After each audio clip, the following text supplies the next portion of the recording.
صحابہ بھی اللہ تعالیٰ کے چنیدہ ہیں۔ جس طرح کوئی نبی اپنی مرضی سے نبی نہیں بنا بلکہ اللہ تعالیٰ نے چنا ہے، صحابہ رضوان اللہ علیہ مجمعین کو بھی اللہ تعالیٰ نے چنا ہے۔ صحابہ کا دفاع اس وقت میں کرنا ضروری کیوں ہے؟ ان لوگوں نے یعنی کہ چند افراد کا اتنا پروپیگنڈا کیا کہ جب ہم آل عقیل، آل جعفر، آل عباس کا انفرادی ذکر کر رہے ہوتے ہیں اور انفرادی نام لے رہے ہوتے ہیں ان کے، تو لوگوں کو لگتا ہی نہیں ہے کہ یہ اہل بیت میں سے ہیں۔ یہ اہل بیت میں سے سب سے بڑا مسئلہ ہے۔ روز قیامت سارے خونی رشتے ٹوٹ جائیں گے اور سارے سسرالی رشتے بھی ٹوٹ جائیں گے، ٹھیک ہے، سوائے میں محمد صلی اللہ علیہ وسلم کے۔ میرے خونی رشتے بھی جو مسلمان جو ہوئے وہ کام آئیں گے اور سسرالی رشتے بھی۔ بسم اللہ والصلاۃ والسلام علی رسول اللہ، اللہم صلی وسلم علی نبینا محمد۔ ناظرین کرام، ایک دفعہ پھر آپ کی خدمت میں نہد کے پلیٹ فارم سے میں ہوں ڈاکٹر صلاح الدین، اور آج ہم ایک ایسے موضوع پہ گفتگو کرنے کا ارادہ رکھتے ہیں کہ جس کے بارے میں بات کرنا کار ثواب ہے، اور جن کی حرمت، جن کی شخصیت پر اور جن کی شخصیات کا تذکرہ اور ان پر بات کرنا اور ان کے بارے میں تقدیس ان کی بیان کرنا، یہ بلا شبہ اسلام کا ایک بنیادی فریضہ ہے آج کے دور میں یہ سمجھتا ہوں۔ اور وہ شخصیات ایسی ہیں جن کو اللہ سبحانہ و تعالیٰ نے خود چنا اور چن کے محمد کریم صلی اللہ علیہ وسلم کے پاس بھیجا، اور انہوں نے اسلام قبول کیا اور بڑی قربانیاں دی، اور ان کی قربانیاں آج بھی ہمارے لیے مشعل راہ ہیں، اور ہم یہ سمجھتے ہیں کہ اگر وہ قربانیاں نہ دیتے تو اسلام ہم تک نہ پہنچتا۔ اور اس موضوع پر گفتگو کرنے کے لیے ہمارے ساتھ آج اسٹوڈیو میں موجود ہیں، میری دائیں سائڈ پہ مفتی عتیق الرحمن علوی صاحب حفظہ اللہ تعالی۔ آپ مصنف ہیں، آپ محقق عالم دین ہیں، اور اس کے ساتھ ساتھ ایک ادارے کے مدیر بھی ہیں۔ سر، بہت شکریہ آپ کی آمد کا۔ اور اسی طرح آج ہمارے دوسرے مہمان ہیں، سندھ سے آئے ہوئے، ایک لمبا سفر کر کے، بھائی سیف اللہ محمدی صاحب حفظہ اللہ تعالی، اسکالر ہیں ماشاءاللہ، بڑا اچھا کام کرتے ہیں، اللہ ان کے کام میں برکت دے۔ بہت شکریہ آپ کے وقت دینے کا۔ سر جی، آپ سے سوال کروں گا، چونکہ آپ مہمان بھی ہیں، سندھ سے آئے ہیں، تو سوال یہ ہے کہ علم کے لیے، ہدایت کے لیے، دین کے لیے انسان لمبے سفر کرتا ہے۔ صحابہ اکرام رضوان اللہ علیہ مجمعین میں کچھ شخصیات ایسی بھی ہیں کہ جنہوں نے بڑے لمبے لمبے اپنی زندگی میں سفر کیے ہیں۔ آپ صحابہ کے مقام مرتبے کے حوالے سے میں چاہتا ہوں کچھ ان کی فضیلت، ان کے معاملات کے حوالے سے کچھ گفتگو ابتدائی طور پہ آپ ارشاد فرمائیں۔ ہم اس بات کو اچھی طریقے سے جانتے ہیں کہ اللہ رب العزت نے نبوت کا معاملہ نبی صلی اللہ علیہ وسلم پر منقطع کر دیا۔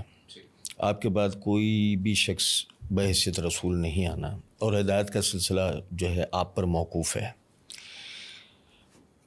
پچھلی شریعتوں میں تو یہ ہوتا تھا کہ انبیاء اکرام علیہم السلام تسلسل سے آتے رہتے تھے، لہٰذا اگر نیابت کا سلسلہ ہوتا بھی تھا تو وہ بھی ایک نبی کے کندھوں پر جا کر ہوتا تھا۔ لیکن اب ظاہر ہے کہ نبی صلی اللہ علیہ وسلم کے بعد تو کسی کو آنا ہی نہیں، تو پھر یہ سلسلہ آ کے رکتا ہے آپ کے ساتھیوں پر، کہ تاکہ آپ کا جو دین ہے وہ چہار عالم جو ہے وہ پھیلے۔ تو صحابہ اکرام رضوان اللہ علیہ مجمعین کا سب سے زیادہ جو ایک اہمیت ہے وہ اس بات پر ہے کہ انہوں نے نبی صلی اللہ علیہ وسلم کا جو دین ہے اس کو آگے لوگوں تک پہنچایا، جو اگر وہ یہ کام بحسن و خوبی نہیں کرتے تو شاید آج ہم تک دین جن محفوظ ذرائع سے پہنچا ہے ان ذرائع سے ہم تک نہ پہنچ سکتا تھا۔ اور اس میں یہ بات بھی شامل کر لی جائے کہ جس طرح انبیاء علیہم السلام اللہ تعالیٰ کے چنیدہ ہیں اور ان کا اختیار، چناؤ اللہ تعالیٰ نے کیا ہے، اور ایک روایت میرے پیش نظر ہے کہ صحابہ بھی اللہ تعالیٰ کے چنیدہ ہیں۔ ٹھیک ہے، جس طرح کوئی نبی اپنی مرضی سے نبی نہیں بنا بلکہ اللہ تعالیٰ نے چنا ہے، صحابہ رضوان اللہ علیہ مجمعین کو بھی اللہ تعالیٰ نے چنا ہے۔ ایک حدیث ہے، ان اللہ اختارنی واختار لی اصحابا، اللہ تعالیٰ نے مجھے چنا اور میرے صحابہ کو چنا۔ اور دوسری روایت میں ہے، اللہ تعالیٰ نے، ان اللہ تعالیٰ نظر الی قلوب العباد، اللہ تعالیٰ نے بندوں کے دل چیک کیے، جو سب سے اعلیٰ دل تھا وہ میں محمد صلی اللہ علیہ وسلم کا بنا دیا، اور ان کے بعد جو سب سے اعلیٰ دل تھے وہ سارے اٹھا کر میرے صحابی بنا دیے۔ بے شک۔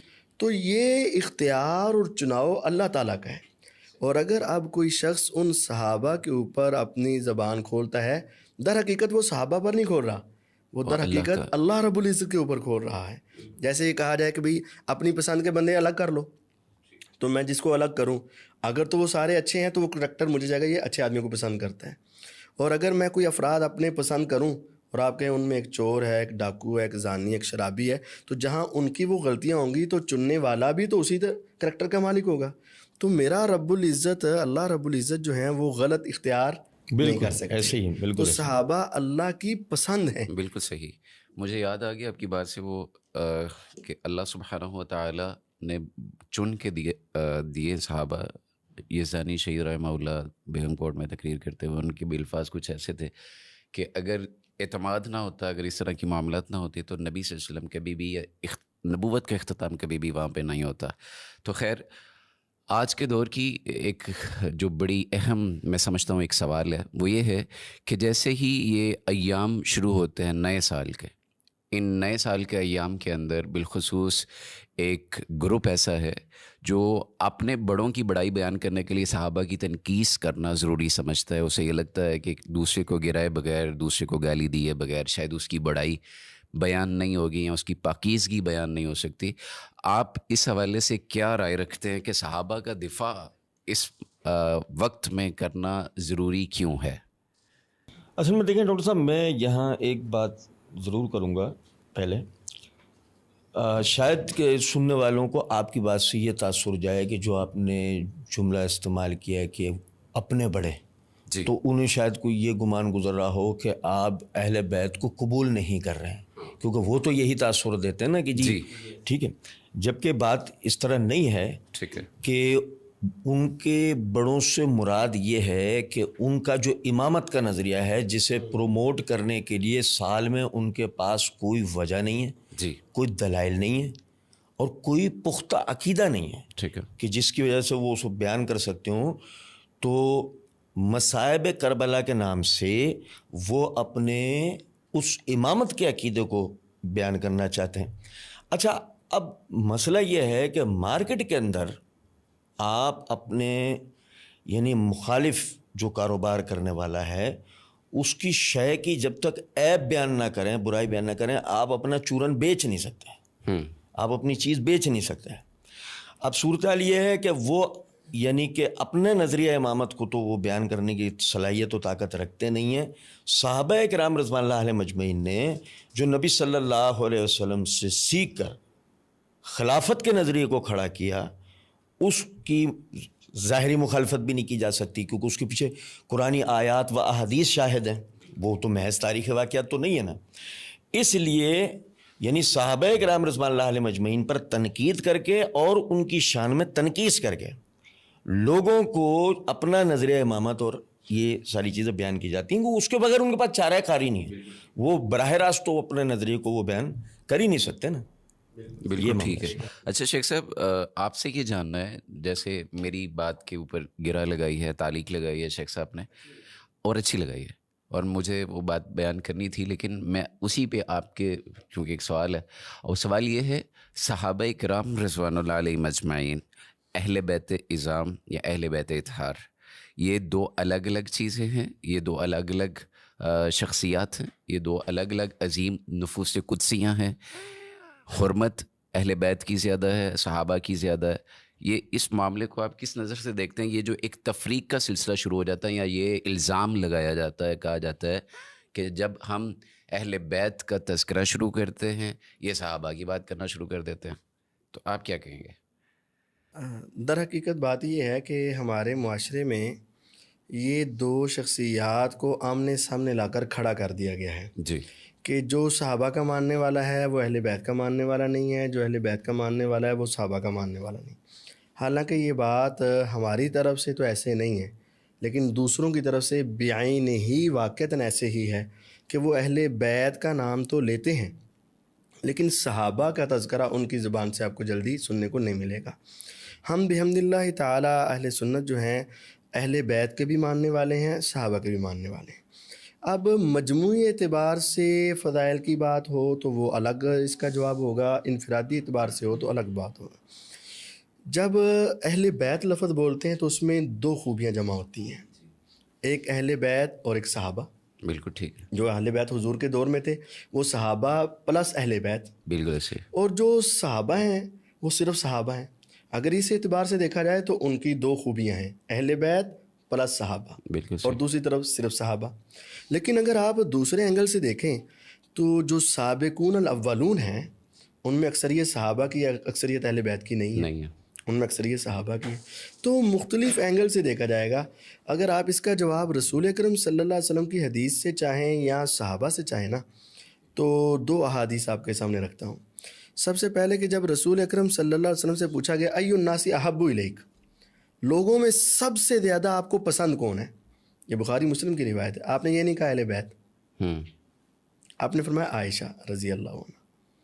انہوں نے کہا نہیں جی من الرجال، مردوں میں آپ نے فرمایا ابوہا، ان کے باپ ابو بکر صدیق. اب دیکھیں پہلا جو عورتوں کے اعتبار سے یا مجموعی اعتبار سے پوچھا گیا تو آپ نے اہل بیت کا ذکر کیا، جی اور وہ بھی بطور اہل بیت نہیں، بطور بیوی ذکر کیا. بالکل. اور جب آپ سے مردوں کے بارے میں پوچھا گیا تو آپ اگر کلی اعتبار سے تمام اہل بیت کو سب سے افضل سمجھتے ہوتے تو پھر کسی اہل بیت شخصیت کا نام لے لیتے، بالکل صحیح. لیکن آپ نے ابو بکر صدیق رضی اللہ عنہ کا نام لیا ہے. اور دوسری بات یہ ہے کہ جب سیدنا علی المرتضیٰ رضی اللہ تعالی عنہ سے ہی پوچھا گیا کہ سب سے افضل کون ہے تو انہوں نے کہا ابو بکر رضی اللہ عنہ. پوچھا گیا دوسرے نمبر پر، فرمایا عمر رضی اللہ عنہ. پھر تیسرے پر ہوں گا، تیسرا تو آپ کا ہی ہے نا، فرمایا نہیں میں تو ایک عام انسان ہوں، تیسرے عثمان رضی اللہ عنہ. تو اگر یہ جواب ہی ہوتا کہ ہر لحاظ سے کلی اعتبار سے صرف اہل بیت ہی ہے تو سیدنا علی رضی اللہ تعالیٰ عنہ سب سے پہلے کسی اور اہل بیت کا نام لے لیتے، ادباً احتراماً لے لیتے. سیدنا عباس رضی اللہ عنہ کا نام لے لیتے، سیدنا جعفر رضی اللہ عنہ کا نام لے لیتے، سیدنا عقیل رضی اللہ عنہ کا نام لے لیتے، عبداللہ بن عباس رضی اللہ عنہ کا نام لے، اپنا نام لے لیتے، اپنے بیٹوں کا نام لے لیتے، کسی کا. تو یہ اجماعی عقیدہ ہے. ٹھیک ہے. صحیح جامع ترمذی میں، بخاری میں، ابو داؤد میں، اور اجماعی عقیدہ ہے کہ صحابہ فرماتے ہیں کہ ہم نبی پاک صلی اللہ علیہ وسلم کے زمانے میں یہ ترتیب لگایا کرتے تھے، سب سے پہلے ابو بکر، پھر عمر، پھر عثمان، یہ ہم ترتیب لگایا کرتے تھے. تو سب کا اپنا اپنا مقام ہے. یہاں ڈاکٹر صاحب ایک چیز کا میں اور اضافہ کروں گا جی جی جی شیخ صاحب کی اجازت سے، کہ آپ یہ دیکھیں کہ وہ یعنی وہ جو گروہ ہے وہ اپنے اس بات میں بھی جو نا منافق ہے ایک طرح سے. میں بڑی معذرت چاہتے ہیں لفظ استعمال کر رہا ہوں، جی جی. کیونکہ آپ یہ دیکھیں کہ جب وہ یہ کہتے ہیں نا کہ بھئی صحابہ سے بڑا مقام و مرتبہ اہل بیت کا ہے، تو وہ ان میں بھی تفریق کرتے ہیں. بالکل. زید بن ارقم رضی اللہ تعالیٰ عنہ سے ان کے شاگردوں میں حسین وہ سوال کرتے ہیں کہ حضرت اہل بیت کیا اللہ کے رسول کی ازواج نہیں ہیں؟ جواب میں کہا وہ تو ہیں ہی، لیکن وہ بھی اہل بیت ہیں کہ جن کے اوپر آپ صلی اللہ علیہ وسلم کے بعد صدقہ حرام ہے. پھر مزید وضاحت دیتے ہوئے آپ نے کہا کہ وہ آل علی ہیں، آل عقیل ہیں، آل جعفر ہیں اور آل عباس ہیں. لیکن آپ یہ دیکھیں کہ ہماری بدقسمتی کہ وہ گروہ صرف اور صرف 4 نفوس قدسیہ کا ذکر کرتے ہیں. ٹھیک ہے، فاطمہ، علی، حسن و حسین رضوان اللہ علیہ مجمعین. ابھی پچھلے دنوں عید بھی منائی گئی ہے نا، جی جی بالکل، ہاں موبائلہ کے نام سے عید منائی گئی ہے. نہیں یہ بڑا اچھا نقطہ پیش کر رہے ہیں. جی میں وہی چاہ رہا تھا وہ کہ جو نا وہ یعنی ان حضرات کا ذکر ہی نہیں ہوتا. اگر ہم واقعی یعنی اہل بیت سے مخلص ہوتے اور ان کی بڑائی اور ان کے فضائل بیان کرنے کی بات کرتے تو کیوں آج تک ایسا نہیں ہوا کہ ہم نے آل عقیل کا ذکر نہیں سنا، ہم نے آل علی میں دیگر جو مثال محمد بن حنفیہ کا ذکر نہیں سنا، ہم نے ان کی والدہ کا ذکر نہیں سنا، ہم نے یا حضرت علی کی جو دیگر بیویاں تھیں یعنی کہ محمد بن حنفیہ کی جو والدہ کے علاوہ اور ان سے جو اولادیں تھیں جو کربلا کے اندر سیدنا حسین رضی اللہ تعالیٰ عنہ کے ساتھ شہید ہوئے، کیا ایسی بات ہے کہ آج تک ہم نے ان کا ذکر نہیں سنا؟ بھئی آپ اپنے منبروں سے، آپ اپنی مجلسوں سے ان کا ذکر کیوں نہیں کرتے؟ کہ اس کی وجہ ہے وہ سب حضرات صحابہ کرام رضوان اللہ علیہ مجمعین کے یعنی کہ ساتھ ان کے ساتھ کسی قسم کی رشتہ داریاں تھیں، کوئی تعلقات تھے، یا وہ جمل اور صفین کے وقت میں یا تو بالکل خاموش ایک طرف بیٹھے ہوئے تھے یا وہ صفین کے اندر معاویہ رضی اللہ تعالیٰ عنہ اور اصحاب اہل شام کے ساتھ تھے. تو یہی وجہ ہے کہ جب انہیں اپنا مقدمہ کمزور ہوتا نظر آتا ہے تو وہ صرف 4 حضرات کا ذکر کرتے ہیں. شاید آپ کے ذہن کے اندر یہ خیال آ رہا ہو کہ 4 مطلب ہم تو 5 سنتے ہیں، تو میں 4 اس لیے کہہ رہا ہوں کہ اصل میں تو پہلے نمبر پہ وہ نبی اکرم صلی اللہ علیہ وسلم کا نام لیتے ہیں لیکن ذکر نہیں کرتے. ٹھیک ہے. ان کا ذکر نہیں کرتے. ذکر صرف 4 حضرات کا کرتے ہیں, اور اس میں بھی پھر آپ یہ دیکھیں کہ وہ جو 4 حضرات کا ذکر کیا جاتا ہے ان میں بھی حسن رضی اللہ تعالیٰ عنہ کا ذکر نہیں کرتے, اگنور کر دیجیے. کیا آپ نے آج تک حسن رضی اللہ تعالیٰ عنہ کی سیرت ان کے منہ سے سنی ہو, ان کی مجالس میں تذکرے سنے ہوں؟ کیا جو حسن رضی اللہ تعالیٰ عنہ زخمی ہونے کے بعد نقطۂ نظر رکھتے تھے, جو وہ تکلیف و مصائب سے وہ گزرے, کیا ان کا کبھی آپ نے بیان سنا ہو؟ نہیں, یہ بھی نہیں.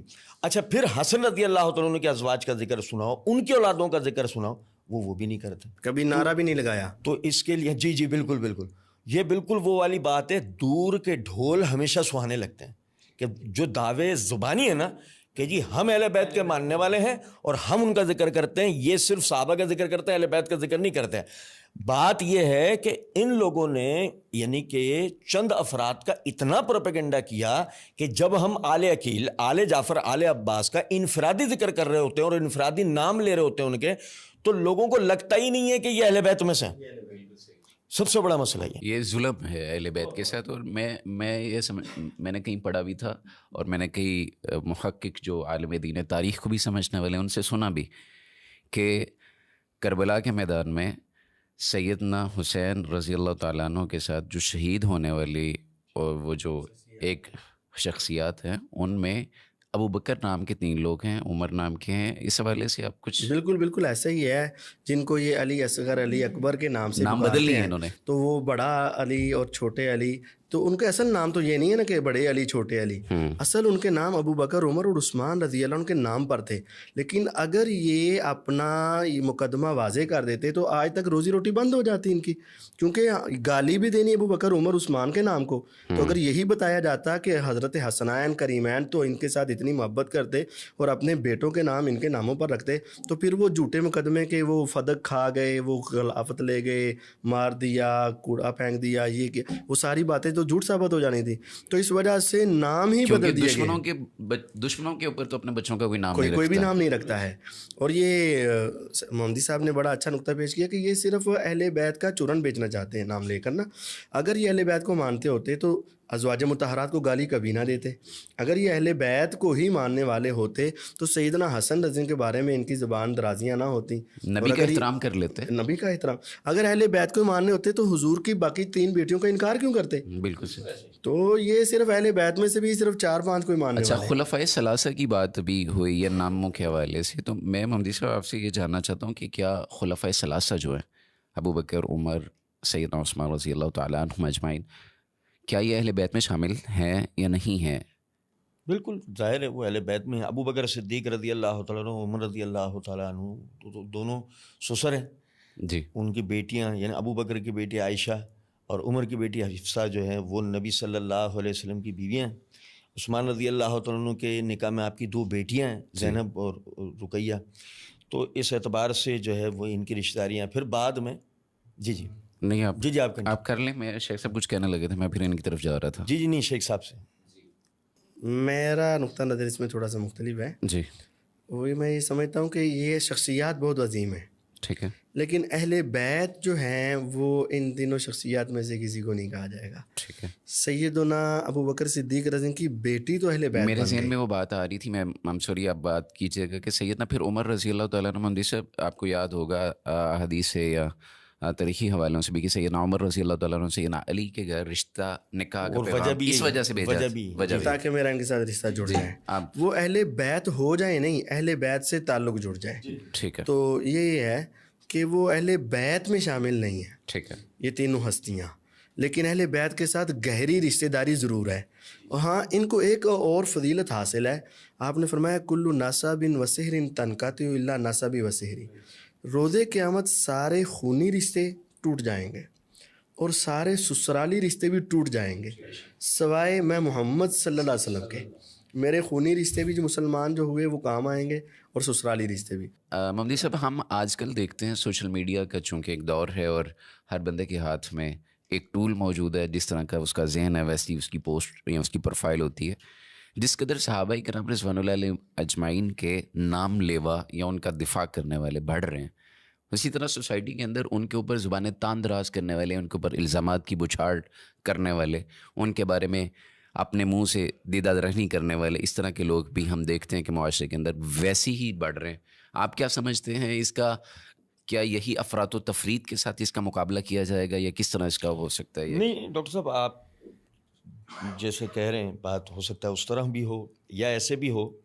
جو یعنی ہم نے جو دیکھا ہے کہ صحابہ کرام رضوان اللہ علیہ مجمعین کا جو ہے ان پر جب زبان تان دراز ہوئی تو جب دفاع جیسی ہی ان کا شروع ہوا، ہم یہ دیکھتے ہیں کہ باقاعدہ صحابہ کرام رضوان اللہ علیہ مجمعین کی وکالت میں اضافہ ہوا ہے. ایک گروہ کا مسئلہ یہ ہے کہ یہ ان کا مذہب ہے. صحابہ کرام رضوان اللہ علیہ مجمعین پر لعن طعن کرنا ایک گروہ کا مذہب ہے. تو اس گروہ کے ماننے والے سوشل میڈیا پہ اگر ہمیں یعنی کہ لعن طعن کرتے نظر آ رہے ہیں تو وجہ وہ گروہ ہے. یہ تو ان کی گنتی ہے، اس کو ہم بڑھنا کہہ ہی نہیں سکتے، یہ تو ان کی گنتی ہے. دوسرا گروہ وہ ہے، جیسے میں یہاں معذرت چاہتے ہوئے نام اس لیے نہیں لے رہا کہ میں اسے پروموٹ کرنا چاہ رہا ہوں، میں صرف اپنی بات میں وزن پیدا کرنے کے لیے بتانا چاہ رہا ہوں کہ جیسے مثال لے لیجئے کہ آج کل مفتی فضل ہمدرد کا نام جیسے سننے میں آتا ہے، یہ اور اس قبیل کے جتنے لوگ ہیں یہ وہ لوگ ہیں کہ جو صرف نام و نمود کے لیے کھڑے ہوتے ہیں کہ جب ان کو ان کی اندر کوئی خصوصیت انہیں نظر نہیں آتی جس سے یہ شہرت پا سکتے ہوتے اور یہ شہرت کے بھوکے ہوتے ہیں تو یہ آسان چیزیں اٹھاتے ہیں. اور ہماری قوم کے اندر مسئلہ یہ ہے منفی اثرات کو جلدی قبول کرتے ہیں، منفی باتوں کو جلدی قبول کرتے ہیں بنسبت مثبت باتوں کے. تو اس لیے ہوتا کیا ہے، کچھ لوگ اپنی شہرت کے لیے ملحدانہ باتیں کرنا شروع ہو جاتے ہیں. کچھ لوگ اپنی شہرت کے لیے یعنی مرد اور عورت کے مساوی حقوق کی باتیں شروع کر دیتے ہیں. کچھ لوگ صحابہ کرام رضوان اللہ علیہ مجمعین پہ تنقید کر کے جو اپنے شہرت پانے کی کوشش کرتے ہیں، وہ مرزا جہلمی جیسوں کو اپنے لیے رول ماڈل بنا لیتے ہیں کہ جیسے شہرت اس نے یعنی شہرت سے میرے پاس جیسی بدنامی اس نے پائی ایسے ہی جو ہے وہ کب بدنام ہوں گے تو کیا نام نہ ہوگا کے تحت یہ بھی جو ہے مطلب یعنی سلسلہ. تو خدا نہ خواستہ ایسا نہیں ہے کہ صحابہ کرام رضوان اللہ علیہ مجمعین پر طعن کرنے والوں میں اضافہ ہو رہا ہے، ایسا نہیں ہے. بلکہ ہم تو یہ دیکھ رہے ہیں بڑھتے وقت کے ساتھ. میں آپ کو ایسے بتاتا ہوں کہ پچھلی 6 مہینے پہلے بھی پنجاب کے دورے پر جب ہم آئے ہوئے تھے، مختلف جگہوں پہ پروگرام ہوئے، ساتھیوں سے ملاقاتیں ہوئیں، سوال جواب کے دوران انکشاف کیے انہوں نے کہ کئی ساتھیوں نے بلا مبالغہ کہ پہلے ہم ان نظریات کے شکار ہو گئے تھے، لیکن پھر ہم نے مفتی عتیق الرحمان الوی صاحب کو سننا شروع کیا، ابو یحییٰ نور پوری صاحب کو سننا شروع کیا، ممدی صاحب کو سننا شروع کیا، ڈاکٹر حافظ زبیر صاحب کو سننا شروع، مطلب ان حضرات کو سننا شروع کیا. اور الحمدللہ جو نا ہم جو ہے وہ اپنے نظریات سے تائب ہو گئے دوبارہ، اور دوبارہ سے ہم نے اپنی اصلاح کی. تو ہمیں تو ہر گزرتے ایام کے ساتھ لگ رہا ہے کہ جو بہتری آ رہی ہے، بہتری الحمدللہ. ڈاکٹر صاحب اس کو میں یہ سمجھتا ہوں کہ آپ دوسرے لفظوں میں یہ کہہ لیں کہ جن کا عقیدہ صحابہ کو برا بھلا کہنا تھا نا، ان کو کہنے کے لیے پہلے پلیٹ فارم نہیں مل رہا تھا، تو ان کو یہ پلیٹ فارم مل گیا، ٹول مل گیا، اور وہ اپنے اندر کا بغض واضح کرنے لگے. تو ہم نے شاید سمجھا یہ زیادہ ہو گئے ہیں، زیادہ نہیں ہے، بس وہ اظہار ہوا ہے. اور دوسری طرف جو تھے وہ واقعتاً ہمارے اہل سنت کچھ سوئے ہوئے تھے. تو جب انہوں نے دیکھا کہ یہ اب اپنا بغض واضح کر رہے ہیں تو انہوں نے بھی اس کا مقابلہ کرنا شروع کیا. تو وہ تھوڑے سے ہوش میں آ گئے اور انہوں نے اپنا بغض واضح کیا، ورنہ الحمدللہ وہ کم ہی ہو رہے ہیں. ٹھیک ہے. اچھا، یہاں پہ ایک بات یہ ہے کہ عمومی طور پہ اہل سنت والجماعت جو ہے یہ ایک نعرہ لگاتی ہے، کہتی ہے کہ ہر صحابی نبی جنتی جنتی. یہ تو بلا شبہ اپنی دانست میں نبی صلی اللہ علیہ وسلم کی احادیث کے مطابق تو بالکل پرفیکٹ بات ہے. لیکن میرا سوال اس حوالے سے ابھی یہ ہے کہ صحابہ بھی انسان تھے، غلطیاں، کوتاہیاں، سستیاں ان سے بھی ممکن ہیں بطور انسان، کیونکہ ہمارا عقیدہ یہ ہے کہ محمد کریم صلی اللہ علیہ وسلم کے علاوہ کوئی معصوم عن الخطا نہیں ہے. اب یہاں پہ سوال یہ ہے کہ صحابہ کے مابین بھی آپسی تعلقات کچھ رہے جسے مشاجرات صحابہ کے نام سے جانا جاتا ہے اور کہا جاتا ہے. کیا کسی غیر صحابی کو یہ اختیار دیا جا سکتا ہے کہ وہ اس مسئلے میں یا اس معاملے میں اپنی زبان کھولے؟ پہلے آپ اور پھر مفتی صاحب آپ اس پہ بات کیجیے. دیکھیں ڈاکٹر صاحب، میں آپ کو ایک بات بتاؤں نا، صحابہ کرام رضوان اللہ علیہ مجمعین کی جو باہمی مشاجرات ہیں ان کے لیے اگر ہم یعنی حدیث کی روح سے بھی دیکھیں تو ہمیں یہ بات پتہ لگتی ہے کہ ان کے آپسی اختلاف کے بعد بھی ان کو برا نہیں کہا جا سکتا. ٹھیک ہے. غزوہ بنو قریظہ کے وقت نبی اکرم صلی اللہ علیہ وسلم نے صحابہ اکرام رضوان اللہ علیہ مجمعین کو یہ حکم دیا تھا کہ تم نے عصر کی نماز وہاں پہنچ کر پڑھنی ہے. جی. اور رستے میں ہی نماز کا وقت ہو جانے کے نتیجے میں ان کے درمیان یہ اختلاف ہو گیا کہ ایک گروہ یہ کہتا تھا کہ ہمیں پہنچ کے پڑھنی ہے، نہیں اسی وقت نماز کہ ان الصلاۃ کانت علی المؤمنین کتابا موقوتا، ہم نے نماز اسی وقت پڑھ لینی چاہیے. دوسرا گروہ یہ کہتا تھا لقد کان لکم فی رسول اللہ اسوۃ حسنہ کے تحت کہ اللہ کے رسول نے کہا ہے کہ وہاں پہنچ کر آپ نماز پڑھیں، تو ہمیں وہیں پہنچ کر نماز پڑھنی چاہیے. اب ان میں اختلاف ہو گیا ہے. ٹھیک ہے. یہ اختلاف جب رسول اللہ صلی اللہ علیہ وسلم کے سامنے پیش کیا گیا، آپ نے کسی پہ نکیر نہیں کی، کسی کو برا نہیں کہا، کسی کو غلط نہیں کہا کہ تو نے غلط کیا ہے اس نے غلط کیا، دونوں درست ہیں، دونوں درست ہیں. تو لہٰذا یعنی کہ ہمیں اسوہ حسنہ سے یہ بات سیکھنے کو ملی کہ جب صحابہ کرام رضوان اللہ علیہ مجمعین میں اگر آپس میں کسی معاملے میں تنازع ہو جائے تو غیر صحابی، جب رسول نے نہیں کہا تو غیر صحابی تو بالکل اپنی زبان جو ہے خاموش رکھے، لیے خاموش رکھے گا، ان کے لیے کوئی کسی بھی قسم کی زبان جو نا وہ دراز نہیں کرے گا. پھر دوسری بات یہ ہے صحابہ کرام رضوان اللہ علیہ مجمعین سب مجتہدین تھے، اور یعنی کہ تھوڑا بہت بھی پڑھا لکھا آدمی اس بات کو سمجھتا ہے. صحیح بخاری کے اندر حدیث بھی ہے، مرزا صاحب نے ریسرچ پیپر 5A کے اندر یعنی کہ اس حدیث کو نقل کیا اور اس سے ایک بڑا زبردست ایک نتیجہ بھی اخذ کیا تھا کہ مرزا جی نے یہ صحیح بخاری کی حدیث نقل کی کہ جب مجتہد اجتہاد کرتا ہے تو اگر وہ ثواب پر ہو تو اسے 2 اجر ملتے ہیں، اور خطا پر ہو تو اسے 1 اجر ملتا ہے. اور صحابہ نے جب اس کی وجہ پوچھی تو نبی صلی اللہ علیہ وسلم نے فرمایا اس نے کوشش تو کی. تو پھر مرزا جی اس کے نیچے لکھتے ہیں کہ جو علی رضی اللہ تعالیٰ عنہ اور معاویہ رضی اللہ تعالیٰ عنہ کے درمیان جو اختلاف ہوا وہ اجتہادی خطا تھی. ٹھیک ہے. اب جب اجتہادی خطا تھی تو مرزا صاحب کے ہی بقول معاویہ رضی اللہ تعالیٰ عنہ معجور ہوئے، اجر ملا، انہیں اجر ملا. بالکل ٹھیک ہے. پھر جو ہے مرزا صاحب خیر وہ جب انہیں مزید ڈکٹیشن ملا تو آئندہ سالوں میں جب ریسرچ پیپر 5B کی انہوں نے اشاعت کی تو انہوں نے یعنی اس بریکٹ کو اڑا دیا، یعنی اپنا اجتہادی جو نا وضاحت اڑا دی. اچھا اب جب چونکہ ہم تو اس حدیث سے واقف ہیں نا، اور ہم جب اس بات کو سمجھتے ہیں وہ مجتہدین تھے، تو لہٰذا اگر ان سے خطا ہوئی بالفرض، اگر ان سے خطا ہوئی ہو باہمی، تو اس صورت میں بھی ہم خاموش رہیں گے کہ انہیں تو پھر اجر مل گیا، لیکن جب ہم ان پر تان دراز کریں گے تو ہم تو گناہ گار ہوں گے نا. بالکل صحیح. جی مفتی صاحب آپ اس حوالے سے کیا کہتے ہیں؟ نبی صلی اللہ علیہ وسلم نے اس حوالے سے ہدایات تو ڈیفینیٹ دے رکھی ہوں گی کیونکہ الٹیمیٹ اللہ کے رسول کے شاگرد ہیں، اسلام کے دفاع کی پہلی لکیر ہیں، تو آپ کیا کہتے ہیں؟ اس کے حوالے سے میں آپ کو ایک روایت سنانا چاہتا ہوں جو سنن ابی داود میں ہے کہ صحابہ رضوان اللہ علیہ مجمعین کے آپسی اختلافات کو ایسے بیان کرنا کہ ایک کی اہمیت بڑھا دی جائے اور دوسرے کی کم کر دی جائے، یا ایک کا مرتبہ زیادہ اور دوسرے کا کم کیونکہ تاثر یہ دیا جائے، یہ بالکل حرام ہے. ٹھیک ہے. سیدنا سلمان فارسی رضی اللہ تعالیٰ عنہ کے پاس کچھ لوگ آئے، انہوں نے کہا جی وہ صحابی ہمیں ایسی ایسی باتیں بتا رہے ہیں تو کیا یہ بات درست ہے؟ انہوں نے کہا جی ان کو پتہ ہوگا. تو وہ خود آگے، اے سلمان فارسی رضی اللہ عنہ کیا آپ کو یہ باتیں معلوم نہیں ہیں؟ یہ آنے والے حذیفہ رضی اللہ تعالیٰ حذیفہ بن یمان رضی اللہ تعالیٰ نے صحابہ کے کچھ آپسی معاملات جو حضور کے ساتھ بھی ہوئے تابعین کے سامنے رکھے، جن سے بعض کی محبت بڑھ رہی تھی اور بعض کے بارے میں ذرا منفی پہلو پیش آ رہا.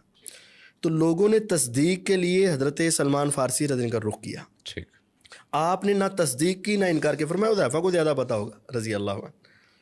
لوگوں نے جا کر کہا کہ آپ جو کہہ رہے ہیں آپ کی تو اس طرح تصدیق سلمان فارسی رضی اللہ نہیں کر رہے. تو ان کے دل میں خیال ہے وہ کیوں نہیں کر رہے، حالانکہ بات تو سچی ہے. جس طرح آج کہتے ہیں نا والا تو ہے نا، پروف تو ہے نا، ریفرنس تو ہے نا، کرنی چاہیے نا. تو وہ خود آ گئے، اے سلمان رضی اللہ عنہ کیا ایسے نہیں ہوا؟ اس وقت سلمان فارسی رضی اللہ تعالیٰ نے جو جملے بولے وہ ہمارے لیے بہت بڑی نصیحت ہے. فرمایا آپ بعض صحابہ کی باتیں بتا کر بعض کے مرتبے کو بڑھانا اور بعض کو گرانا چاہتے ہو، اور مسلمانوں کے درمیان افتراق پیدا کرنا چاہتے ہو، اور ان کے درمیان اختلاف پیدا کرنا چاہتے ہو. اللہ کی قسم تم ایسا کرنے سے رک جاؤ گے یا پھر میں حضرت عمر رضی کو لکھ کر بھیج دوں گا.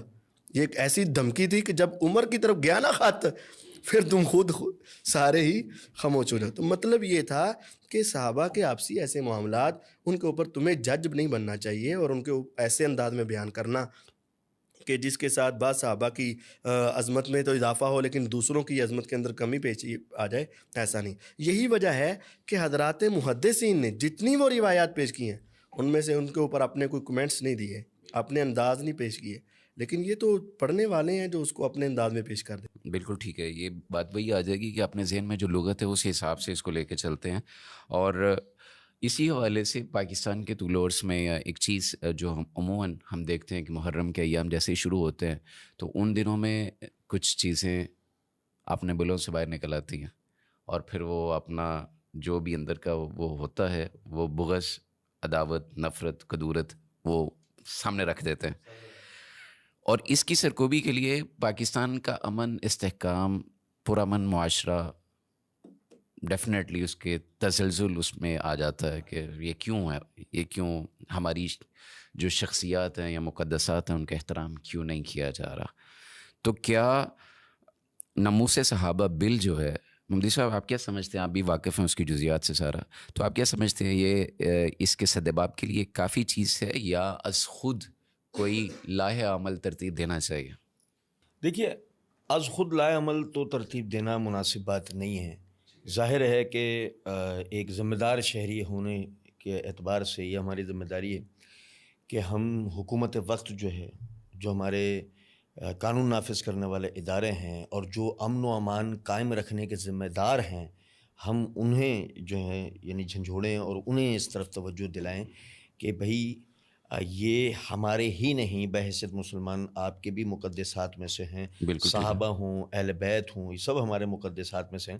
لہٰذا ان سب کی حرمت بیک وقت ماننا, ان کی شان میں کوئی کمی کوتاہی نہ ہونے دینا, بالکل اس طرح کہ جیسے ہمارے پاکستان بنانے والے, اس کے لیے تحریک چلانے والے جو ہمارے بزرگ تھے, مثال ہے کہ قائد اعظم محمد علی جناح ہیں, ڈاکٹر علامہ اقبال ہیں, یا دیگر یہ جتنے حضرات ہیں, جس طرح ہم ان کے حوالے سے کوئی غلط بات کسی سے سننا نہ تو پسند کرتے ہیں, نہ قانونی اعتبار سے ایسا کوئی جواز ہم اس کے لیے فراہم کر, اور اگر کوئی اس طرح کا معاملہ کرتا بھی ہو تو ظاہر ہے کہ ہمارے آئین و قانون کے مطابق اس کے خلاف قانونی چارہ جو ہمارے قانون نافذ کرنے والے ادارے کرتے ہیں. تو اس لیے ہمارے قانون نافذ کرنے والے اداروں کی یہ ذمہ داری ہے کہ وہ لازماً ایسے لوگوں کو روکیں کہ جن کی وجہ سے صحابہ یا اہل بیت کے حوالے سے کسی بھی قسم کی لوگوں میں یعنی کہ ایک افتراق والی کیفیت پیدا ہو, ایک انتشار والی کیفیت پیدا ہو, ایک اضطراب کی کیفیت پیدا ہو. اور ہم اچھی طرح جانتے ہیں کہ پچھلے سالوں میں پاکستان یعنی دہشت گردی سے دھوشتا رہا, ٹھیک ہے. اس دہشت گردی میں فرقہ وارانہ دہشت گردی بھی شامل تھی, اور جو فرقہ وارانہ جو دہشت گردی تھی اس کا بنیادی عنصر بھی یہی چیز تھی کہ صحابہ کرام رضوان اللہ علیہ مجمعین کے خلاف جو ہے وہ زبان یعنی دراز کی گئی, ان کے بارے میں تان دراز کیے گئے. نتیجہ یہ بنا کہ کشت و خون کا معاملہ ہوا. اور پھر یعنی کہ جب ہمارے اداروں کو ہوش آیا اس وقت تک پاکستان میں کافی حد تک خون بہہ چکا تھا, اور ہمارے پڑوسی ملکوں کو جو ہمارے دشمن ملک ہیں ان کو اس کا فائدہ بھی ہوا تھا. تو اس لیے مناسب ترین بات یہ ہے کہ ہمیں اس کا سدباب کرنا چاہیے.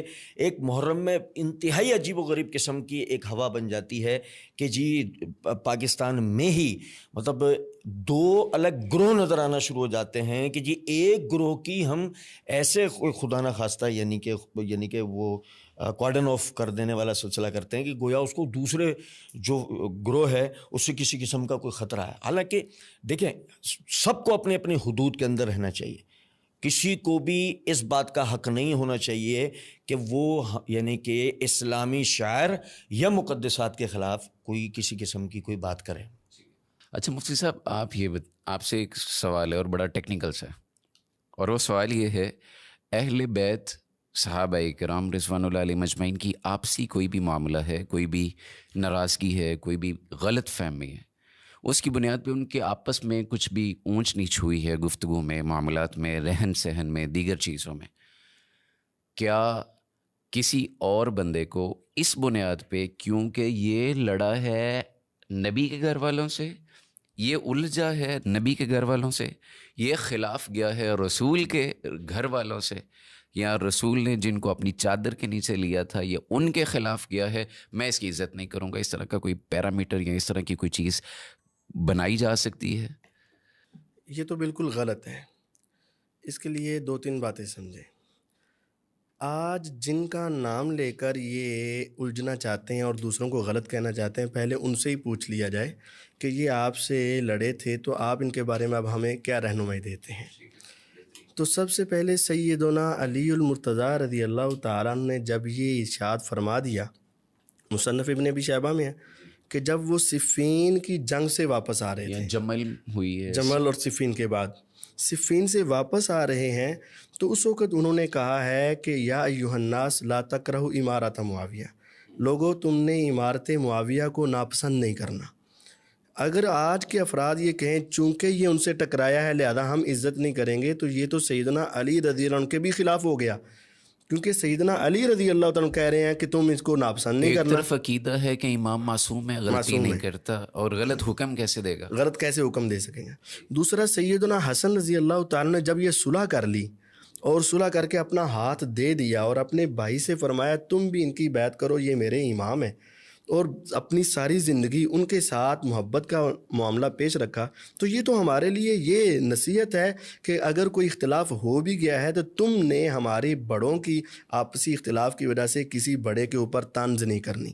اچھا، اس کو دوسرے انداز میں یہ سمجھاؤں. اگر صحابی کا اہل بیت سے کوئی اختلاف ہو تو تم صحابی کو فارغ کر دو. سوال یہ ہے اگر اہل بیت کا اہل بیت سے ہو جائے تو کس کو فارغ کرو گے؟ کس کے ساتھ کھڑے ہوگے؟ کس کے ساتھ کھڑے ہوگے؟ سیدنا علی رضی اللہ تعالیٰ عنہ کی کنیت ابو تراب ہے، پیچھے وجہ کیا ہے؟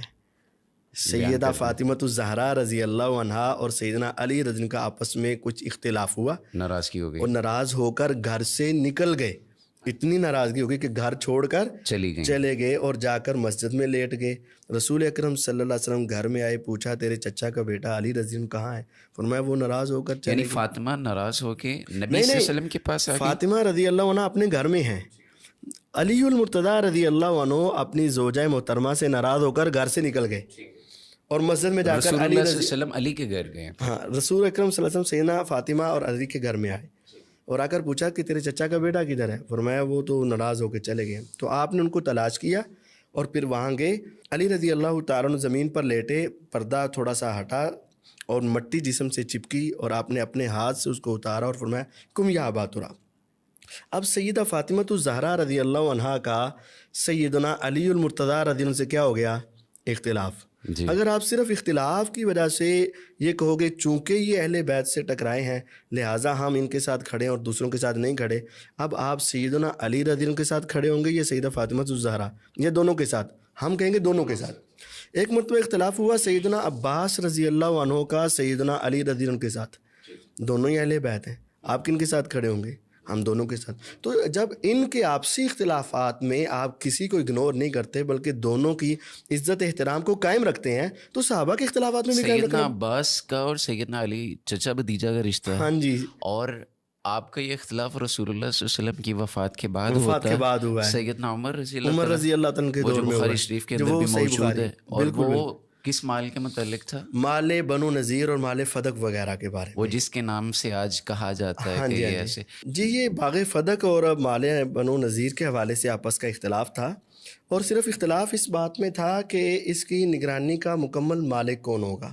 سیدنا عمر رضی اللہ، یہ مال دے دیا گیا تھا، مال کی نگرانی دے دی گئی تھی ان کو. سیدنا عمر رضی اللہ تعالیٰ نے اموال بنی نذیر اور فدق وغیرہ کی نگرانی ان کے حوالے کر دی گئی تھی. رولا ڈالا جاتا ہے، شور مچایا جاتا ہے، جی غاصب ہو گئے تھے، غصب کر لیا. یہ ابھی آپ کو واضح ہو جاتا ہے نا، یہ صحیح بخاری اور صحیح مسلم کی روایات میں ہے.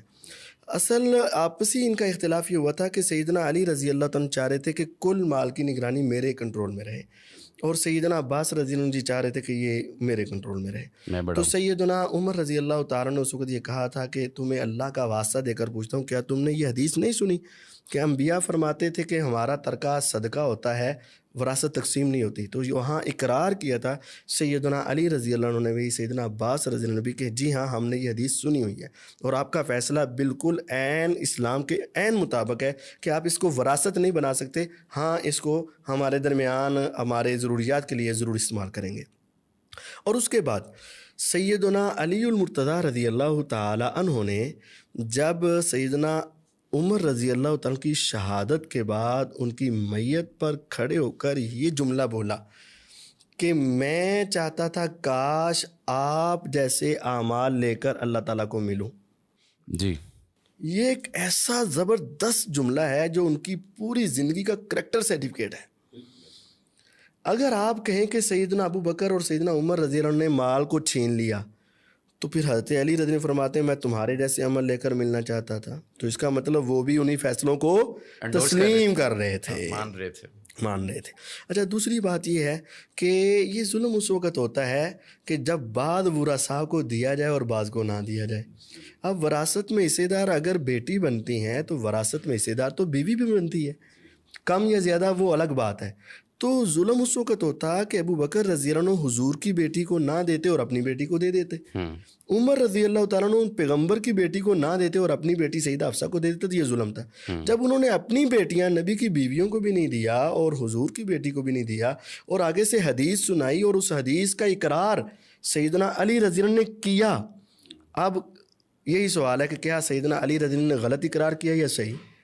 جب صحیح اقرار کیا اور ہم سمجھتے ہیں وہ سچ بولتے تھے, تو پھر اس کے بعد جو شخص اس پر اعتراض کرے گا وہ در حقیقت اپنے امام سیدنا علی المرتضیٰ رضی اللہ عنہ کے اوپر اعتراض کر رہا ہو. بالکل صحیح, جزاک اللہ خیر, بہت شکریہ. اچھا مفتی صاحب نے بڑے اچھے انداز میں روشنی ڈالی ہے. تو سوال پھر وہی ہے کہ اگر صحابہ کے مابین آپس کا کوئی مشاجرات کا معاملہ ہے یا اس طرح کی کوئی چیز آتی ہے سامنے, تو پھر ایک جو عامی آدمی اس کے بارے میں تو ہم نے پہلے جانا ہے کہ اس کو کوئی گفتگو کا حق حاصل نہیں ہے, لیکن تھوڑی سی ٹیکنیکل ایک سوال ہے کہ اگر کوئی بندہ ایک کے ساتھ کھڑا ہو گیا, ایک کے خلاف کھڑا ہو گیا, تو ہم اپنا وزن کسی ایک کے پلڑے میں ڈالیں گے یا دونوں کو ایکسیپٹ کریں گے ان کی خوبیوں خامیوں کے ساتھ؟ اصل میں بحیثیت مسلمان اگر بات کی جائے, مطلب ہم جذباتی بات نہ کریں اور ہم علمی بات کریں اور بحیثیت ایک متبع اسلام بات اگر کریں, تو اللہ تعالیٰ نے قرآن مجید میں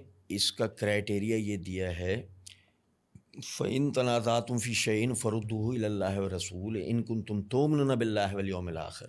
ٹھیک ہے, ذَلِكَ خَيْرٌ وَأَحْسَنُ تَأْوِيلًا. یہ بڑا غور طلب ہے, ذَلِكَ خَيْرٌ وَأَحْسَنُ تَأْوِيلًا, کہ جب تم میں کسی بات میں اختلاف ہو جائے, تنازع ہو جائے, اسے اللہ اور اس کے رسول کی طرف لوٹاؤ اور اسی میں تمہارے لیے بھلائی اور تمہارے اس اختلاف کا انجام کے لیے سیدھا راستہ ہے. اب اگر مثال کے طور پر ہمیں صحابہ کے مابین کو مشاجرات کو اختلافات اگر نظر بھی آتے ہیں, تو اس صورت میں ہم نے قرآن اور حدیث کی پیروی کرنی ہے. اب قرآن اور حدیث کی, جیسے ہم تھوڑی دیر کے لیے قرآن اور حدیث کی طرف دیکھتے ہیں ان کے اختلاف کو لے کے. معاویہ رضی اللہ تعالیٰ عنہ کتب علیکم القصاص فی القتلہ کے تحت اپنے بھائی یعنی کہ اپنے چچیرے بھائی عثمان رضی اللہ تعالیٰ عنہ کی شہادت کا قصاص چاہتے ہیں. ٹھیک ہے.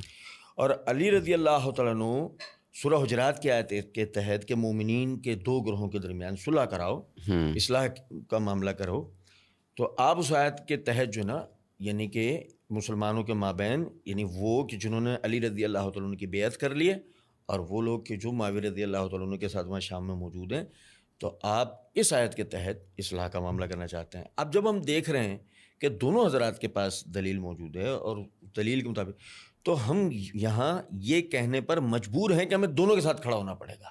ٹھیک ہے, ٹھیک ہے. یا پھر ہم اس حدیث کے تحت کہ صحیح بخاری کتاب الفتن کے اندر حدیث ہے کہ ابو بکر رضی اللہ تعالیٰ عنہ انہوں نے ایک شخص کو جو ہے نا وہ ہتھیار باندھ کر جاتے ہوئے دیکھا صفین کے موقع پہ, تو انہوں نے پوچھا کہاں جا رہا ہے, کہ علی رضی اللہ تعالیٰ عنہ کی مدد کے لیے جا رہا ہوں. انہوں نے جواب کے اندر کہا کہ اگر میں تیری جگہ ہوتا تو ایسا نہ کرتا, کیونکہ نبی اکرم صلی اللہ علیہ وسلم نے فرمایا کہ جو اپنے کسی مسلمان بھائی کے قتل کے ارادے سے نکلا, یعنی کہ جو قتل کرنے نکلا, تو قاتل اور مقتول دونوں جہنمی ہیں. ٹھیک ہے. تو اس نے حیرانگی سے پوچھا کہ حضرت قاتل تو سمجھ میں آتا ہے, مقتول کیوں جہنمی ہے؟ تو جواب میں کہا انما اراد لقتل صاحبہ, کہ دونوں ایک دوسرے کے قتل کا ارادہ رکھتے تھے. اب اس کا بار چل تو جاتا. اس سے یہ بات پتہ لگی کہ جن حضرات نے سکوت اختیار کیا، موقف تو یہ بھی ہے نا کہ انہوں نے کسی ایک کی طرف داری نہیں کی، نہ وہ جو نا یعنی اصحاب جمل کے ساتھ کھڑے ہوئے، نہ اصحاب صفین کے ساتھ، نہ اصحاب علی کے ساتھ. انہوں نے تو سکوت اختیار کیا ہے. تو پھر ہم نے تو موقف، پھر یہ دلیل تو ان کے پاس بھی ہے، تو پھر کیا خیال ہے ان کے ساتھ کھڑے جانے؟ بات یہ نہیں، ہم کہتے ہیں ہم سب صحابہ کے ساتھ کھڑے ہیں.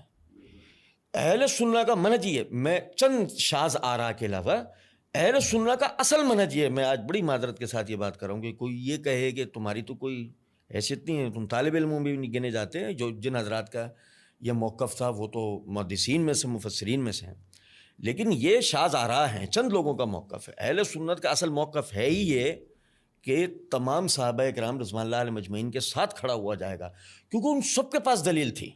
بات تو یہ نا کہ ابھی جیسے ہم نے تھوڑی دیر پہلے پڑھا کہ وہ سب حضرات مجتہدین تھے.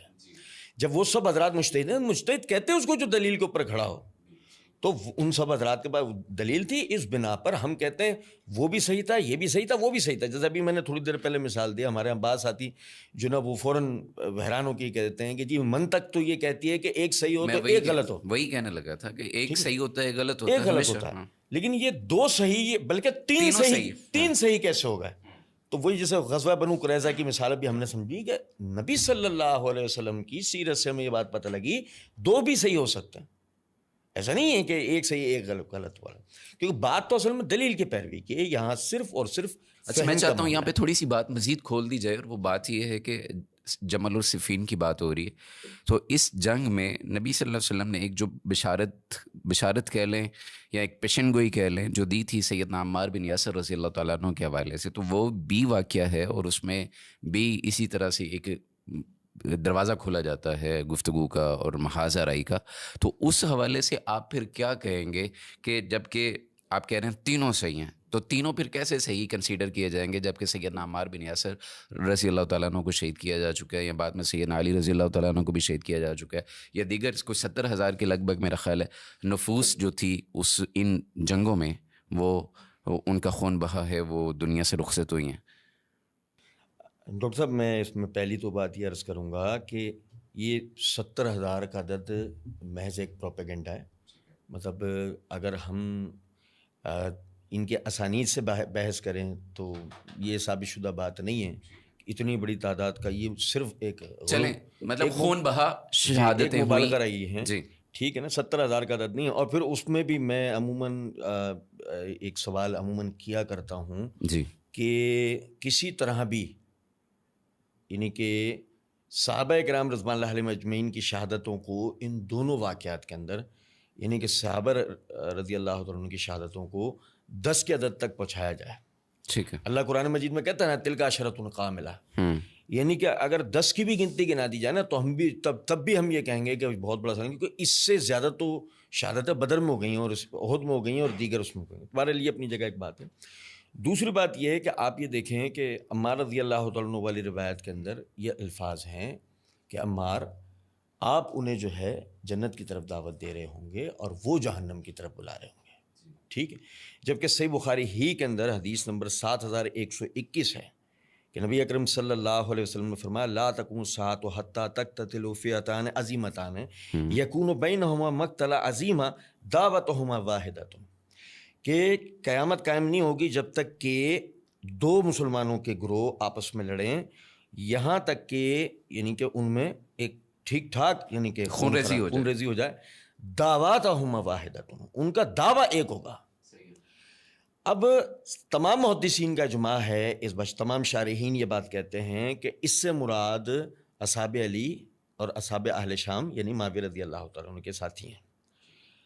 اب اور وہ یہ کہتے ہیں کہ ان کا ایک دعویٰ ہوگا سے مراد کہ ایک فریق جو ہے وہ عثمان رضی اللہ عنہ کا قصاص چاہتا ہے، دوسرا جو ہے امن عامہ چاہتا ہے، خلافت کا قیام چاہتا ہے. تو چونکہ یہ دونوں ہی دعوے اسلامی دعوے ہیں تو اس اعتبار سے یہ ایک ہی دعویٰ ہے. اب اگر ہم یعنی کہ حدیث عمار کو اور اس حدیث کو سامنے رکھیں تو بات یہ پتہ لگتی ہے کہ حدیث عمار میں ایک تیسرے گروہ کا ذکر ہے. کیونکہ اس کی وجہ یہ ہے کہ جو علی اور معاویہ والا گروہ ہے ان کے لیے حدیث کے اندر بتا دیا گیا کہ ان کا دعویٰ ایک ہوگا. جبکہ عمار والی حدیث کے اندر یہ الفاظ ہیں کہ اے عمار آپ ان لوگوں کو جنت کی طرف بلا رہے ہوں گے اور وہ جہنم کی طرف بلا رہے ہوں گے. تو یہ دو دعوے ہیں, دو دعوے ہو گئے, بالکل ایسے ہی. تو لہٰذا یہاں یہ تسلیم کرنا پڑے گا کہ عمار چاہے علی کی طرف ہوتے یا معاویہ کی طرف, تو چونکہ ان دونوں گروہوں کا دعویٰ ایک ہے, ایک تو اس اعتبار سے عمار اب جن کو دعوت دے رہے ہیں ان کا کوئی دوسرا دعویٰ ہے, اور وہ اس اعتبار سے ایک تیسرا گروہ بنتا ہے. اور پھر جب ہم یعنی کہ اس پر مزید غور و غوص کرتے ہیں تو ہمیں یہ بات پتہ لگتی ہے, کیونکہ ایک سوال پیدا ہوتا ہے نا کہ عثمان رضی اللہ تعالیٰ عنہ کو شہید کرنے والے جو باغی تھے وہ کہاں گئے, کیا انہیں زمین کھا گئی یا آسمان نکل گیا, ٹھیک ہے نا, تو وہ کدھر چلے گئے؟ ظاہر ہے کہ وہ یہیں موجود تھے, اور سیدھی بات ہے کہ جو مراسلے معاویہ رضی اللہ تعالیٰ عنہ اور علی رضی اللہ عنہ کے درمیان ہوئے ان میں بعض خطوط کے اندر سیدنا علی رضی اللہ تعالیٰ عنہ کے یہ کلمات یہ سطور ثابت ہیں کہ آپ نے جو نا یہ بات کہی کہ تم بھی جانتے ہو کہ ہم مجبور کیے گئے, اور ہم مجبور کیے گئے کا جملہ اس بات ثابت کرتا ہے کہ وہ بلوائی جو ہے وہ سیدنا علی رضی اللہ تعالیٰ عنہ کے ارد گرد ہیں, اور وہ ایسا پریشر کریٹ کر رہے ہیں کہ کسی بھی طرح یہ شہادت عثمان کی تحقیقات نہ ہوں, اصل قاتلین نہ ڈھونڈے جا سکیں اور انہیں قتل نہ کیا جا سکتا ہو, قصاص نہ لیا جائے, قصاص نہ لیا جا سکتا ہو. لہٰذا یہ تیسرا گروہ موجود تھا, اور اس تیسرے گروہ ہی نے ظاہر ہے کہ حدیث عمار جو نا وہ ایک متواتر روایت ہے جی, اور لطف کی بات میں آپ کو بتاؤں بلکہ آپ کے علم ہوگی کہ اس حدیث کے راوی معاویہ رضی اللہ تعالیٰ عنہ بھی ہیں. بالکل صحیح. جب اس حدیث کے راوی معاویہ رضی اللہ تعالیٰ عنہ بھی ہیں, ان سے یہ پوشیدہ نہیں ہیں, تو ظاہر ہے کہ اگر معاویہ رضی اللہ تعالیٰ عنہ کے یعنی کہ اور عمار رضی اللہ تعالیٰ عنہ کے درمیان میں قتل و غارت والا کوئی اختلاف والا معاملہ ہوتا تو معاویہ اس حدیث کی وجہ سے پیچھے ہٹ جاتے, اور عمار انہیں آگے بڑھ کے اس حدیث کو جتاتے کہ اگر وہ یہ سمجھتے ہوتے کہ جو نا اس سے مراد معاویہ رضی اللہ تعالیٰ عنہ یا اصحاب اہل شام ہے, تو یہ تیسرے گروہ کا. میرا خیال ہے آپ کے مقدمے کو مزید بات وہی جو مفتی صاحب کہہ رہے تھے ابھی کہ سیدنا امیر معاویہ رضی اللہ تعالیٰ عنہ کی اس جنگ کے بعد سیدنا علی رضی اللہ تعالیٰ عنہ نے جو ریمارکس دیے امیر معاویہ رضی اللہ تعالیٰ عنہ کے متعلق, اور پھر وہ جو جنازے پڑھائے اور کہا کہ ان کے اور ہمارے دونوں کے مقتول جنت میں ہیں, تو یہ میرا خیال ہے مہر ثبت کرتا ہے. اب یہاں پہ مزید آپ سے میں یہ چاہتا ہوں یہ جان لوں کہ یہ جو پاکستان کے گلی کوچوں میں یا دیگر خطۂ عرضی پر اس طرح کی چیزیں رونما کی جاتی ہیں اور پھر ایک انتشار افتراق کی فضا پیدا کی جاتی ہے, اور پھر ایک کو ولن بنا کے پیش کیا جاتا ہے, ایک کو بہت زیادہ اس کی تقدیس بیان اور بڑھا دی جاتی ہے, تو اس کے نتیجے میں جو ایک وہ ریٹیلیشن کی چیز ابھرتی ہے ینگسٹرز میں, گرم خون والوں میں, کم فہم کم علم رکھنے والے لوگوں میں, تو اس کے سدباب کے لیے جو امن کمیٹیاں قائم کی گئی تھیں یا کی گئی ہیں ان کا رول کیا ہونا چاہیے؟ آپ اس کو کس نظر سے دیکھتے ہیں کہ امن و امان کو برقرار رکھنے میں؟ اصل میں دیکھیں, میں آپ کو ایک بات بتاؤں, جس چیز کا تعلق دین سے ہے ظاہر ہے کہ اس کو سمجھانا اور عمل درآمد کروانے کا انحصار بھی دینداروں پر ہوگا. ٹھیک ہے, یعنی کہ آپ ایسی امن کمیٹیاں قائم تو کر لیں گے لیکن وہ اپنے اہداف کو حاصل اس لیے نہیں کر پائیں گے کہ وہ اگر دیندار نہیں ہیں تو یہ ان کا ڈپارٹمنٹ نہیں ہے. اگر ان امن کمیٹیوں میں علماء ہیں تو پھر ظاہر ہے کہ یہ انہی کا یعنی کہ ذمہ داری ہے, انہی کا ڈومین ہے, وہی جو ہے مطلب یعنی کہ لوگوں کو, نوجوانوں کو اویئرنیس دیں گے, ان چیزوں سے ہٹا سکتے ہوں گے. اچھا, پھر اگر ایسا ہو تو یہ علماء کی ذمہ داری ہے کہ وہ اس چیز کو اپنی اولین ترجیحات کے اندر شامل کریں اور اس کے اوپر کام کریں. میں اس وقت آپ کو ایک بات بتاؤں ڈاکٹر صاحب, دیکھیں آنے والا دور الہاد کا ہے. جی بالکل حقیقت ہے, اور وہ ہم سے زیادہ آنے والا نہیں آ چکا ہے, میں سمجھتا ہوں, ٹھیک ہے نا. اور ظاہر ہے کہ الہاد اپنے پرپرزے جس ماحول کے اندر پھیلاتا ہے وہ ماحول تشکیکات کا ہے. بالکل ٹھیک ہے. اچھا, تشکیکات ظاہر ہے کہ پیدا کی جاتی ہیں متون و اسانید میں.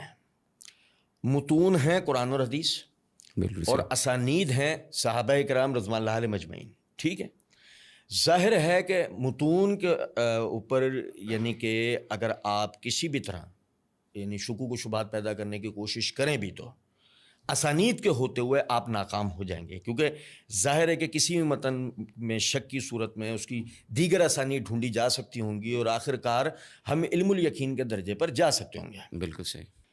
تو اس لیے ضروری تھا کہ اسانید پر سب سے پہلے تشکیکات پیدا کی جائیں۔ تو صحابہ کرام رضوان اللہ علیہم اجمعین کو پہلا ہدف بنایا گیا، اور جو اب جیسے آپ نے اپنے سوال میں بھی تھوڑی دیر پہلے فرمایا تھا کہ کیا ایسی بات ہے کہ آئے دنوں ہم اس میں تعداد کا اضافہ ہوتے دیکھ رہے ہیں، تو یہ جو لوگ کھڑے کیے جا رہے ہیں، جو ریکروٹس بھرتی کیے جا رہے ہیں آئے دن، اور وہ یہ کر رہے ہیں معاملہ، اس کی وجہ یہ ہے کہ ایک مرتبہ صحابہ کرام رضوان اللہ علیہم اجمعین لوگوں کی نظروں میں مشکوک ہو جائیں تو دین خود بخود مشکوک ہو جائے گا اور الہاد کو پھلنے پھولنے کا موقع ملے گا۔ تو امن کمیٹیوں میں موجود علماء کی یہ ذمہ داری ہے کہ وہ چھوڑ دیں اب دیگر تمام باتوں کو جب تک وہ خود بھی درجہ اطمینان کو نہ پہنچ جائیں، وَلَكِنْ لِتَطْمَئِنَّ قَلْبِي کے تحت وہ خود بھی جب تک درجہ اطمینان کو نہ پہنچ جائیں نا، اس وقت تک وہ اپنے جمعے کے خطبات کو اور دروس کو خاص کر لیں صحابہ کرام رضوان اللہ علیہم اجمعین کے حوالے سے اٹھنے والے اعتراضات کے دفاع میں، ان کے جوابات میں۔ جب تک وہ اپنے کم از کم اپنے حلقہ احباب کے اندر، یعنی اگر وہ کسی مسجد کے خطیب ہیں، وہ اگر کسی ادارے کے مدرس ہیں، تو جب تک یہ نہ دیکھ لیں کہ ہمارے نوجوانوں میں اس حوالے سے اویئرنیس آ گئی، اس وقت تک جو نا وہ اب دیگر کسی بھی طرف متوجہ نہ ہو، الا یہ کہ کوئی انتہائی ضرورت ہو۔ ہماری تو، میں بڑی معذرت چاہتے ہوئے تھوڑا بات کو تول دے رہا ہوں، کہ ہماری تو بدقسمتی یہ ہے کہ ہم ہر سال جو نا، یعنی کہ خطبہ بقرہ عید کے اوپر جو نا ابراہیم علیہ السلام کے واقعے کو بیان کر رہے ہیں، اور ہر سال رمضان کے مسائل بتا رہے ہیں، اور ہر سال جو ہے نا ہم جو ہے وہ یعنی حج کے مسائل بتا رہے ہیں، جبکہ ہم پچھلے سالوں میں بیان کر چکے ہیں، اور ہمارے لیے مسئلہ اس وقت جو ہے وہ یعنی کہ احیاء دین کا ہے، یعنی کہ ایک اقامت دین کا ہے، شرعی حدود کے نفاذ کا ہے، صحابہ کرام رضوان اللہ علیہم اجمعین کی اہانت کا ہے، امہات المومنین پہ اٹھنے والی انگلیوں کا ہے، انبیاء کرام علیہم السلام کی حرمتوں کا ہے، الہاد کا سب سے بڑا مسئلہ ہمارے لیے ہے، نوجوانوں کی تربیت کا مسئلہ ہمارے لیے ہے۔ آج کیفیت یہ بن گئی ہے کہ منہج جو نا اس کو سکھانے والے علماء چند ہیں، اور ظاہر ہے کہ منہج سے جڑنے والے نوجوانوں کی تعداد یعنی کہ جوک در جوک ہے، دن بہ دن اضافہ ہوتا جا رہا ہے۔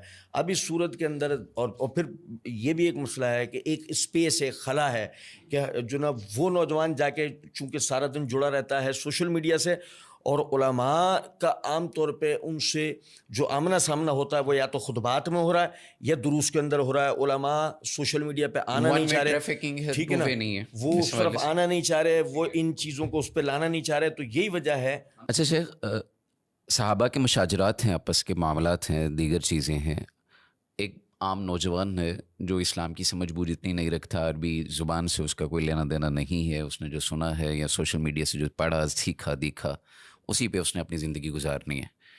چونکہ یہ اصول ایک مسلمان کا تو نہیں ہے کہ وہ موم کی ناک بن جائے دین کے معاملے میں، لیکن بہرحال ایک نوجوانوں کی اکثریت ہے کالجز، یونیورسٹیز اور ینگسٹرز کی جو وابستہ ہے اسی چیز سے۔ مجھے ان کے لیے ایک سوال ذہن میں آیا ہے اور میں چاہتا ہوں آپ بہترین جواب دیں گے اس کا، اور وہ سوال یہ ہے کہ مشاجرات ہیں صحابہ کے، آپسی اختلافات ہیں، معاملات ہیں، اور ان چیزوں کے ہوتے ہوئے کون سے دین پر عمل پیرا ہونا ہے؟ جیسے آپ نے کہا کہ تشکیک بھی ہے، الہاد بھی ہے، دیگر چیزیں بھی ہیں، تو پیور اسلام جو ہے، خالص اسلام، رسول صلی اللہ علیہ وسلم کی خالص تعلیمات، وہ کیسے لے گا، کہاں سے لے گا؟ کیا صحابہ کا جو مشاجرات ہیں، آپس کے اختلافات ہیں، یہ دین کا حصہ ہیں؟ اگر ہیں تو اس نے کس دین پر عمل کرنا ہے اور کس کو چھوڑنا ہے؟ میں اس میں تھوڑی سی تصحیح کروں گا کہ دیکھیں، صحابہ کرام رضوان اللہ علیہم اجمعین کے جو مشاجرات ہیں وہ باقاعدہ دین نے پہلے ہی ان کی طرف توجہ دلا دی تھی۔ اللہ تعالیٰ نے سورہ نساء کی آیت نمبر 59 کے اندر فرمایا، یا ایھا الذین آمنوا اطیعوا اللہ واطیعوا الرسول واولی الامر منکم فإن تنازعتم فی شیء فردوہ الی اللہ ورسولہ۔ اے ایمان والو، اللہ کی اطاعت کرو، اللہ کے رسول کی اطاعت کرو، اور وہ جو تم میں اولو الامر ہیں یعنی خلفائے راشدین یا مجتہدین و فقہا، پھر اگر تم میں کسی بات میں تنازع ہو تو یا ایھا الذین آمنوا کہہ کے مخاطب صحابہ کو کیا گیا ہے، فإن تنازعتم کہہ کر ظاہر ہے صحابہ کو ہی مخاطب کیا گیا ہے، اور لیکن ہمارے لیے وہ ایک قیامت تک کے لیے عبرت اور نصیحت بنا دی گئی۔ فَإِن تَنَازَعْتُمْ فِي شَيْءٍ فَرُدُّوهُ إِلَى اللَّهِ وَالرَّسُولِ، جب تم میں تنازع ہو جائے، اختلاف ہو جائے، اسے اللہ اور اس کے رسول کی طرف لوٹاؤ. تو یہ آیت بتاتی ہے کہ ان میں اختلاف ہوگا، اور اللہ اور اس کے رسول کا نام آتے ہی بات پتہ لگا کہ دین کے معاملے میں بھی ہوگا. تو جب دین کے معاملے میں بھی ہوگا، اسے لوٹایا اللہ اور اس کے رسول کی طرف جائے گا. اس کا مطلب صحابہ کے اختلافات بھی دین ہے. ٹھیک ہے.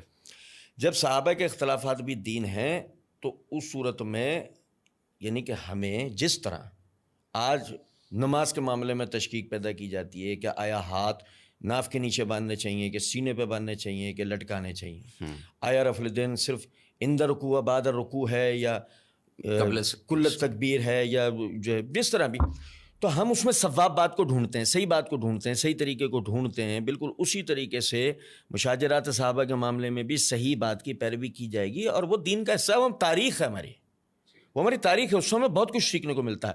وَاعْتَصِمُوا بِحَبْلِ اللَّهِ جَمِيعًا وَلَا تَفَرَّقُوا کو کہاں سے سمجھیں؟ قرآن ہی ہے نا، قرآن کی آیت ہے نا. اس کو ہم کہاں سے سمجھیں؟ اگر ظاہر ہے افتراق و انتشار اتنا ہی برا جتنا برا، ایک افتراق و انتشار ہے کہ جس کے پیچھے انا ہو، انا خیر منہ والی بات ہو، تو جب تو یہ افتراق و انتشار غلط ہے. یا افتراق و انتشار تقلید والا ہو کہ جس میں ہم یہ کہتے ہوں کہ تیرا امام میرا امام. اور انتہائی معذرت چاہتے ہوں میں یہ بات کروں گا، پچھلے دنوں ہمارے جو الیکٹرانک میڈیا میں ہمارے قومی چینلز سے جس طرح کے وہ پروگرام نشر کیے جاتے تھے کہ 2 یا 3 علماء بٹھا لیا کرتے تھے کہ جی آپ کے ہاں کیا ہے، آپ کے ہاں کیا ہے، اور پوری دنیا کو یہ تصویر پیش جی اور پوری دنیا کو یہ تصویر پیش کی جاتی تھی کہ جی اسلام کوئی خدا نہ خواستہ 2 یا 3 ٹکڑوں میں ہے.